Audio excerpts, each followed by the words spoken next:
again to my channel. And before I start to watch this video, if you guys want to join the Discord, you can click the link in the description below. And also if you guys want to support me in Patreon, I'll be very happy for that, because I can make exclusive contents for the future patrons and also early access videos. And you can tell me what anime to watch if you become my patron, and you can click the link of my Patreon in the description below too. So now I'm going to watch a video called I Spent $1,000 buying waifus in gacha games by Gigguk. So let's check it out.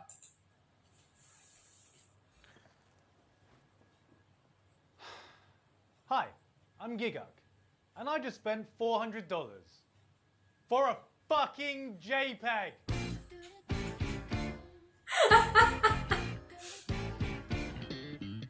The world of mobile games is a weird and twisted one that generally doesn't conjure up the best of images. Misleading ads, basic gameplay, generic sponsorship reads from some bullshit YouTuber trying to make a quick buck. Yo, why are you focused on me? Go back to the game foot. It's a space that's been memed and mocked by pretty much the entire gaming community, but in the past He already years, the spent subgenre of the $400. world has been gaining a lot of popularity. Gacha games. Fake Grand Order. Oh, my Fire grandmother! Emblem Heroes, Dokkan Battle. If you've been hanging around the anime community for long enough, Also I'm sure Dragon you've Ball at least too. heard of one of these. Could you know someone who sold their soul to one of these games? And if not, Ah, you've definitely Marvin! seen hentai agencies of them. Because there's a lot of them. Like a lot of hentai. And it's really good as well. I don't know what point I was trying to make. While gacha isn't limited to anime, a huge portion of weebs are playing them, and they're making numbers that can't be ignored. As of right now, Fate Go has made over $4 billion and was the most talked about game on Twitter in 2019, beating out the likes of Smash Fate Bros, Grand Order Final is a Fantasy, very and famous Fortnite. game. While I've personally dabbled in them, I've always stopped myself from getting in too deep because of my preconceived perceptions. Talk to anyone in the community and it's always about salt, spending money and self-deprecating memes. Do a quick Google search and you see articles about stories of addiction, the man who spent $70,000 on Fate Go, or another guy who spent over $6,000 getting one character in Grand Blue Fantasy. It's kind of mental. Basically, almost everything you hear makes you wonder why anyone would even want Those to guys play are this big game. whales. So most of the information I've gotten from the various references I've made in my videos have been through talking to many of my friends over their experiences with it. But I wanted to change that. I wanted to see what the deal with these games were, despite a community that seemed to be built on a foundation of sodium chloride. Inform those of you who've never played before what the gacha game experience is actually like, and really pin down how and why people could spend a large amount of money to become whales. Why would anyone actually spend hundreds of dollars? Maybe no longer whale, maybe they're megalodons. Secret, really just cute anime girls. This is my journey into the bottomless pit that is Gacha Hell. Gacha hell. Is much, much worse. Let me show you.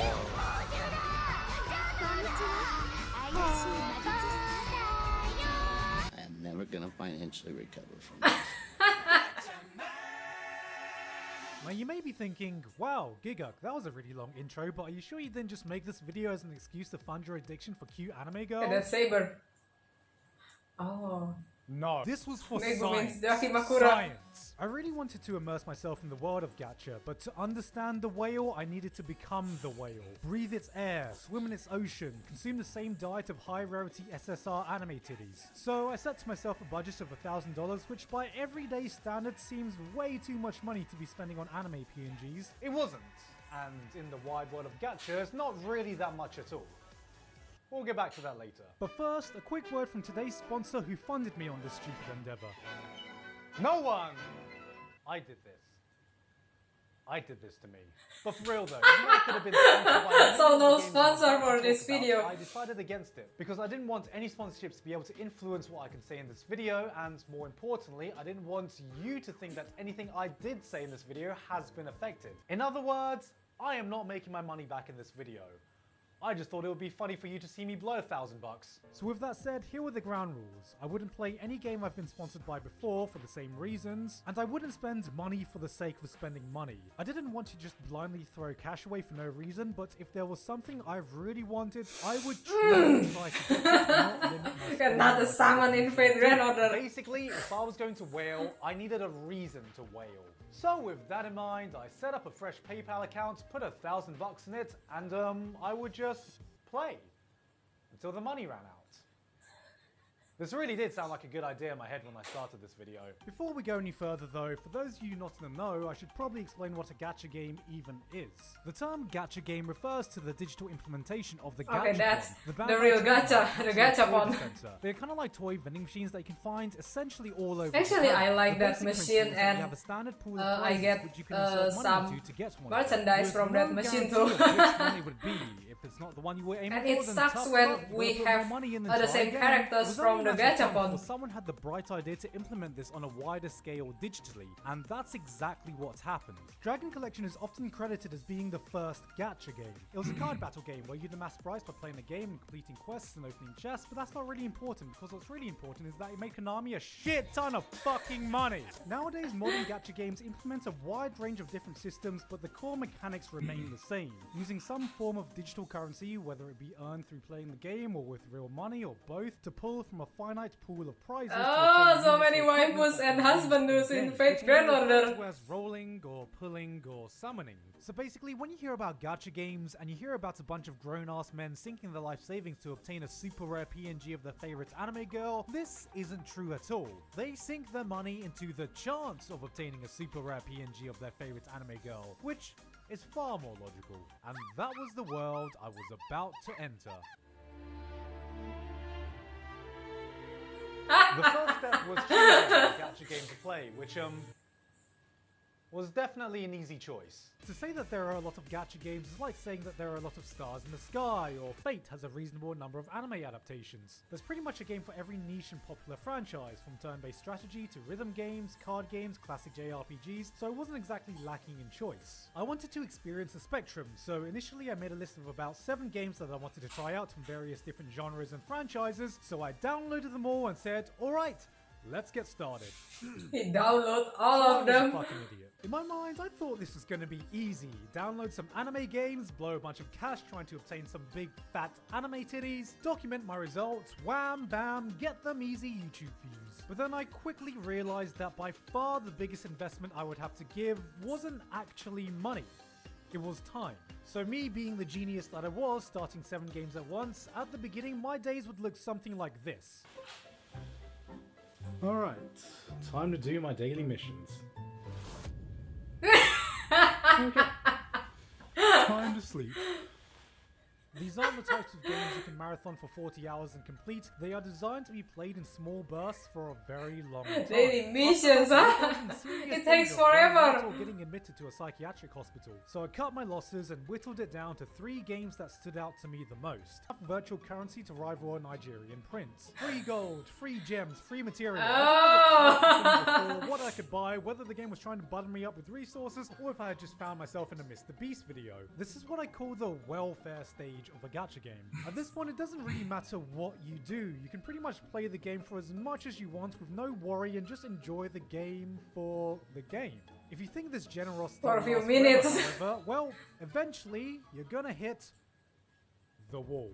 After a few weeks, you'll find that you're missing some kind of resource that inhibits your ability to progress further. Your first instinct is to probably assume that you need better units or you don't have enough daily stamina, which in gacha games is the resource that's used when you play it. But what I found was that it was the materials that would enable you to level up your units to a point where they were strong enough to take on mid to late game content. And you know, forget everything you've heard about the gacha game experience from secondhand conversations, because this is where the real gacha experience begins.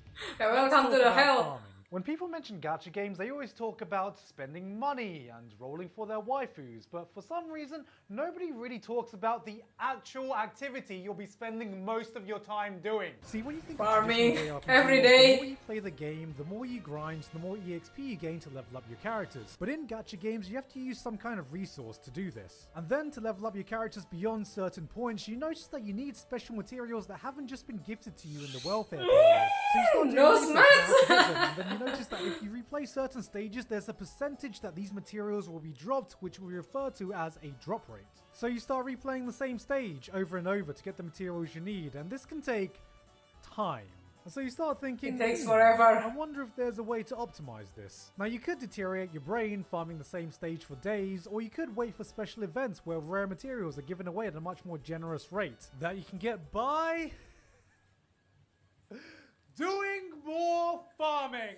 This is where the game turns from casual time sink to part-time job, as you spend as much stamina as you possibly can to take advantage of the fact that you can get a ribbon blocks in a few minutes rather than a few Oh, what is days. this game? It really shows a gacha machine there. Essential activity. And thank you, Arknights, for calling your stamina sanity, because mine definitely needed refreshing after farming your summer events for 2 weeks straight. People often talk about getting too deep into gacha games, and I thought, oh yeah, that's probably when they start spending their life savings trying to get the newest shiny SSR units. So here I was, thinking I was getting into a glorified waifu collector, open wallet, ready to spend some cash to get that 2D ass. And then when I finally got into it, what I've really found myself doing was researching how to get certain materials, looking up guides, and then somewhere along the lines I ended up thinking to myself, how the fuck did a game about collecting waifus end up with me looking at a spreadsheet of percentage drop rates of different stages and precise farming guides for events so I can maximize my daily stamina so I can get the materials that I wanted? And that was the exact moment I realized I was in too deep. Now I've realized that I've been talking for about,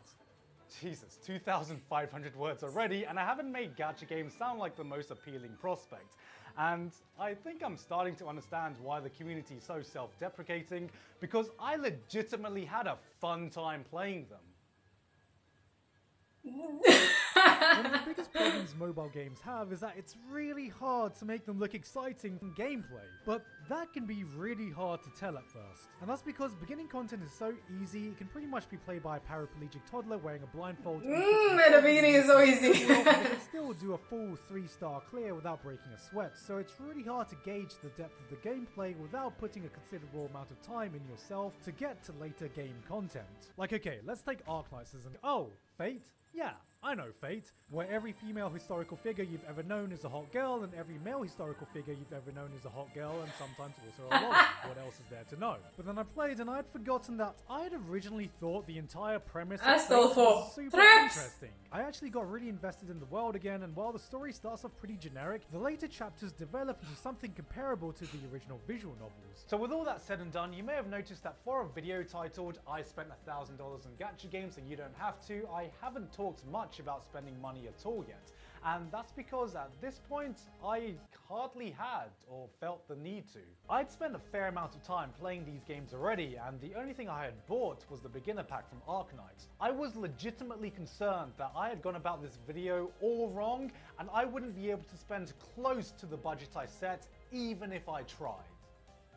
And then there were some waifus I wanted, and it all went downhill from there.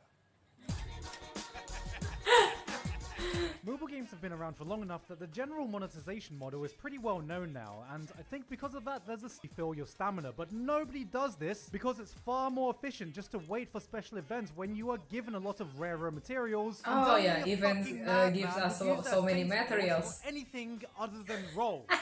Why? Because it's not pay to win. It's pay to waifu. And guess what I ended up spending most of the budget of this video on? That's right, we're like 15 minutes into this video right now, and I finally get to talk about spending money for some PNG waifus. To some, it may blow your mind how a PNG could hold enough hits you want by just randomly rolling is minuscule, especially if it's a high rarity unit. To offset this, gacha games normally Red Up is alive! certain units on the banner have a higher probability of showing up than usual. So instead of having an abysmal chance of rolling exactly who you want, you have a slightly less but still abysmal chance of rolling exactly who you want. Some people even plan months ahead, saving up their virtual currency for upcoming banners, which pretty much guarantees that you'll never ever get the character you're actually aiming for when you want them in a universal mechanic called Rate Up is Alive. I agree with that. Completely satisfied with everything you have before a hot new banner suddenly gets released and you just feel like... So I can wholeheartedly say that getting the waifu you are aiming for felt way better than winning money. Why? Come on, come on. This is it. This is it. Yes! You got finally. I have no fucking clue. It doesn't make any logical sense to me either, okay? Like, who even fucking needs this shit? Like, what can you do with this? Eat, pay rent, survive? It doesn't even have a fucking swimsuit edition. What the fuck's the point? And I know some of my brain's up here like, look, dude, I know human evolution didn't create dopamine so you can get off at the sight of getting some SSR anime titties. Which is why I think it is important to be aware of the possible dangers. It's easy to get addicted to the feeling of rolling, and with no limiter to how much money you can throw into the gacha system, yeah, this it can gets pile addictive up with really quick. the And rolling. these planners make you feel the urge to get a unit before it's not available anymore. It's a sales tactic that's as old as time, so you should definitely keep this in mind before starting to spend any money. Because if you don't keep track of it or set yourself a limit, you can find yourself spending far more than you really should. But not every game is the same when it comes to the stinginess of the gacha system. With Dragalia Lost, it was just giving away free rolls, and I was getting all the units I needed before I could even think about spending any money. And with Arc Knights, I feel it was a fair balance between me getting the units I was actually aiming for, and me recklessly overspending because I didn't feel like I needed anything close to the most expensive pack that I bought. But I had yet to take on the final boss of gacha summoning rates. That's right, Fate Go. In Fate Go, the chance of rolling for the highest rarity 5-star servants is 1%. So the chance of you actually rolling for the exact 5-star servant you want is less than 1%. And that's why to me, Fate is the final boss of gacha, and as much as I held it off, when I saw that there was a special Fate Apocrypha event coming up, and as someone who has watched Apocrypha and enjoyed it, I knew my time had come. There were some servants that I wanted. First up was Mordred. To me, she was always the superior saber because I've got a soft spot for spunky, arrogant anime girls, and also she's hot. And the second was, of course, Astolfo. Look, it wasn't for the memes, okay? Just go watch Fate Apocrypha and tell me that Astolfo isn't cute as fuck, alright? Yes, I wanted Astolfo, okay? Because you know what? Sometimes it takes a real man to become best girl. The targets were simple: Mordred and Astolfo. Oh my god! Nice little bonus. I'd saved up enough free Saints Quartz, which is the premium currency of the game. I streamed it on my Patreon Discord server so I could share my salt. I knew my chances, and I knew what was coming next. Under overwhelming odds, there is only one thing I can do. I gotta whale the shit out of this. Dear Gacha Lords, please bless this world. He must use catalyst. Good waifus and good gacha luck, and I will be a good weeb from now on, I swear to God. Mordred was a 5-star. He so was I praying thought it before would be better to go for the rolling. one at first. So I started rolling, and oh, come on, yes! I got her. Oh! My second 10 roll. Oh my God! Come on! So this was a good fucking roll. Holy fuck! I'm sure some of you Fate Go veterans will right now be cursing me for my luck, because at this point I hadn't even spent any money. I think he's so lucky to get Mordred from Fate Apocrypha event. Should I have just given up while I was ahead and I was winning? But all that was left was Astolfo, which was a lower rarity servant, so this was going to be easy. Right? Right? No! Roll. Oh my God. Why? And I rolled again. Another one! Another one. I've got it, 5 now. And I rolled again. Man, now that I'm doing this, $20 for 110 roll it's quite a lot. And I kept rolling. But you know who I got? Not fucking Astolfo! But you know what? I wasn't gonna let that faze me. As Simon from Gurren Lagann once said, if it's not 0%, then it's basically the same as 100%. With a credit card. I think that was exactly what I was doing. So I knew what I had to do. It was time for me to stop holding back, take my training weights off, and power up to my final form. Forgive me, Wallet, but just this once, I must go all out.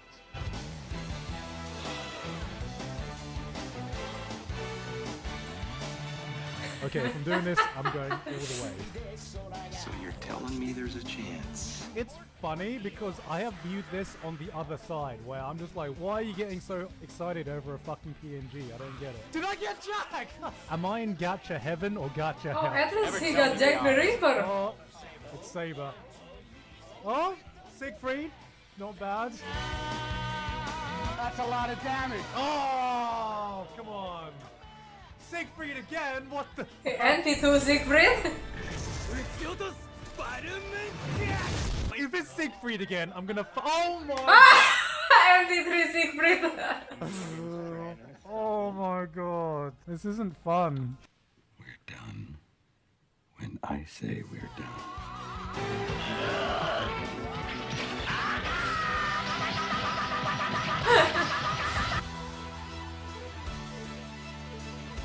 What's he doing? It's not worth it.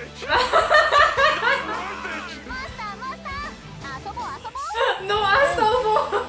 Oh! Yeah! Oh, finally! Finally! Oh my god!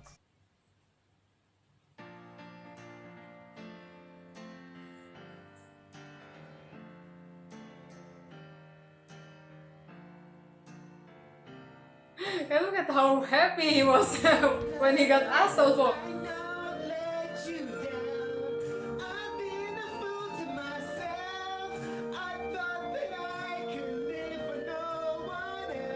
That was a few weeks ago, and now I think I'm ready to put a stop in this journey. Overall, I've spent $0 on Dragalia Lost, $150 on Ark Knights, and $650 on Fate Go.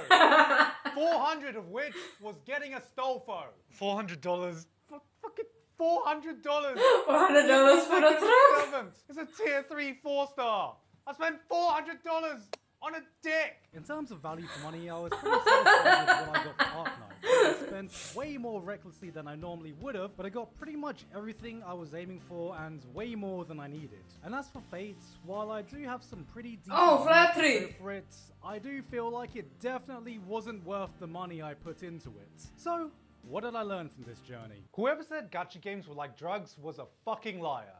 Because drugs are way cheaper. But also, as hard as I tried, I didn't spend $1,000. Drugs are way cheaper. Sorry guys, you got clickbaited. I really was prepared to spend the whole budget for this video, and if I had kept on playing for a few months, I'm sure there would have been some character or banner that would have caught my eye that would have made it easy for me to use up the remainder of the money. But I don't feel like it would have added anything more for the purpose of this video, so I didn't see the point of holding out. I had a really fun time getting into these games. I'm way past the point where I needed to play them for the purposes of this video, and I'm still playing them. It definitely changed a lot of my perspective when it comes to mobile games and the reputation that they have. I came in cautious of the predatory monetization systems you hear about, and while I can definitely see some of it in action with some of the gacha systems, I was certainly surprised how little you hear about the positive experiences you can find here. I think you have to treat them differently than you do traditional games where you pay a set amount and you get a set experience. Because what impressed me the most is how flexible gacha games were. It really does cater to every kind of playstyle for every kind of player. You can legitimately get away with being a free-to-play player, investing just a small amount of time each day and be able to clear all the content that's available, eventually, while having a fun time doing so. There is hours and hours and hours of free content which has a lot of love and passion put into it, that you can enjoy without spending a single penny. But if you don't have the willpower, it is incredibly easy to start dumping large amounts of money into it. So I think the most important lesson is your mentality when approaching these games. If you know you have an addictive personality who wants to collect everything, it probably isn't the best idea for you to get into these games. And you should also never get into them with the intention of beating them, because that's almost fucking impossible. Instead, at best, I think you should come into these games with the mentality that they're just a casual This time game is sink, not a fun for thing to do when you collector. have I a think few minutes to grind away with the occasional long collector session should if you play wanna an play out the offline story game. and event quests. The amount you It's invest, kinda both impossible time to and get money, is all of the completely up to characters. you. So set yourself a limit, enjoy it in moderation, definitely don't spend beyond your means, and you'll have a pretty fun time. In the grand world of gacha games, $1,000 is hardly anything, and there are people out there who spend thousands or even tens of thousands of dollars and still don't have everything that they want. So remember, there will always be a bigger whale. No matter how much you think you whale, you are merely a deformed dolphin swimming in your shitty little fish tank, while somewhere out there exists a leviathan or maybe a world serpent who digivolves into a galaxy-spanning Tengen Tupper Gurren Lagann. Who the fuck knows? Because no matter what your opinion of the gacha system is, if there's one thing I can appreciate is that it's nothing if not transparent. And that's why the culture to me makes complete sense. Much of the community is so self-deprecating because we knew exactly what we were getting into when we started this. We chose this. We did this to ourselves. So now I truly do know. That's hell I walked into. And now that this video is done and I have no more reason to stay in the gacha hell that I purposely threw myself into for the purpose of my own curiosity, I have just one problem. How the fuck do I get out? Okay guys, so that's the end of this video, and it's so hilarious to know Gigguk experience when he's playing the game with gacha system. And as an FGO player, yeah, I think gacha is a hell but somehow it can become so addictive for the player because the player keep rolling to get their waifus or husbandus. And the worst thing is, even though you already spent so much money in the game, there's no guarantee that you can get your favorite character because you have to wait for the rate up, which is sometimes the rate up is a lie and still got nothing after spending so much money in the game. And like today experience, I spent a 60 Saint Squad to get Gigguk or Valkyrie maybe in NA account of my FGO game, but I got nothing but trash. Oh, okay, and then I decide to stop rolling and save my Saint Squad for maybe the other banner in the future. Maybe for the other FGO player, 60 Saint Squad is just a small amount. Yeah, I think it's also a small amount of Saint Squad, but if I didn't restrain myself from rolling the gacha again, maybe I will end up spending all of my Saint Squad, or maybe I'll start to think to use the real money in the game. So my opinion about the game that use gacha system is actually I really don't like that gacha system because it sucks. It sucks, but the company will get more money from the player if they are using this system, especially when they got so many beautiful waifus and then handsome husbandus in the game. So the player will do whatever it takes to get their favorite character. And also Gigguk's experience when he was trying so hard to get Astolfo was so hilarious. I think I don't know if Gigguk is a big fan of Astolfo because I think Astolfo is a trap. Okay, he got a beautiful ideal body like a woman, but he also got a dick. This person got a dick, and he always dressed like a woman. And I really hope that Fate Grand Order will be my first and last game that using gacha system, because gacha system is sucks and there's no guarantee that you can get your favorite character. And also the desire to get the favorite character with the virtual money and then rolling the gacha and then you didn't get it at all. It's so frustrating. Because one of my reasons why I start to play FGO aside from the story of the game is because after watching so many anime or Fate series and I really love some of the characters, and I found that these characters also appear in the game, and I start to think that I want to collect them. I want to have them as my playable character.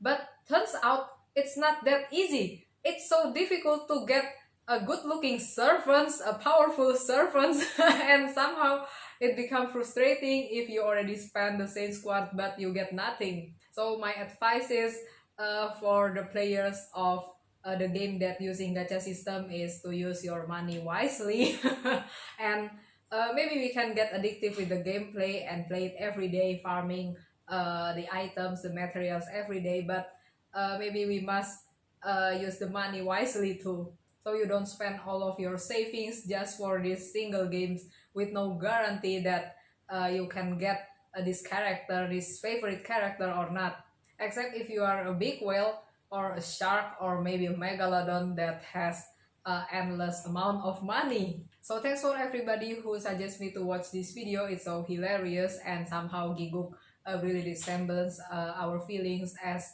FGO players. And as usual, if you guys have another video that you want me to react to, just put in the comment section. So thank you guys for watching our video. Don't forget to like and subscribe to my channel. See you again on my next video and take care.